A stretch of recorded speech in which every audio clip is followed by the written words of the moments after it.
Le petit homme et la grande leçon. Enzo était un jeune homme élégant, toujours habillé avec des costumes impeccables et des chaussures brillantes.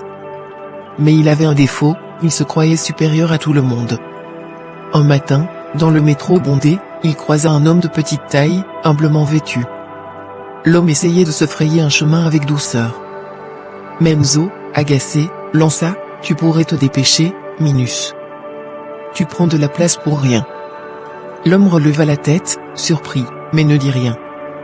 Il baissa les yeux, recula légèrement, et laissa Enzo passer. D'autres passagers observèrent la scène, gênés, mais Enzo ne semblait pas s'en soucier. Les jours passèrent, mais Enzo continuait à mépriser les autres dans son quotidien. Il pensait que son apparence et son succès naissant lui donnaient tous les droits. Un jour, il reçut une convocation importante, il devait se rendre dans une administration pour résoudre un problème crucial concernant son permis de construire. « Il me faut ce papier rapidement », se dit-il. « Je vais m'occuper de ça en un clin d'œil. » Arrivé dans l'imposant bâtiment, il attendit impatiemment qu'on l'appelle.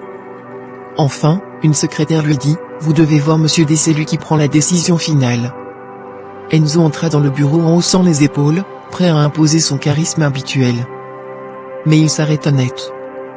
Derrière le bureau, assis sur une chaise légèrement surélevée, se trouvait le petit homme du métro. Enzo sentit son visage devenir rouge.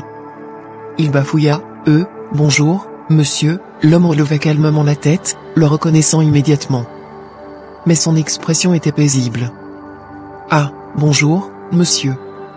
Je crois que nous nous sommes déjà croisés, non ?»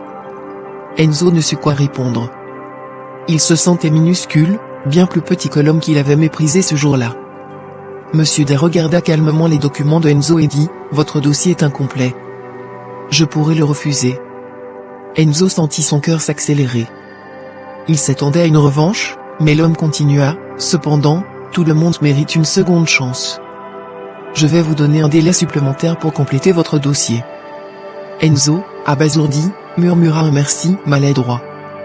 En sortant, il réalisa qu'il avait reçu une précieuse leçon d'humilité. Ce petit homme qu'il avait méprisé possédait une grandeur d'âme que lui-même n'avait jamais effleurée.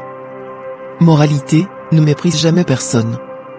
La vie est pleine de surprises, et ceux que tu rabaisses aujourd'hui pourraient bien être ceux dont tu dépendras demain. La véritable grandeur se mesure à l'humilité et au respect que tu offres aux autres. Gratitude.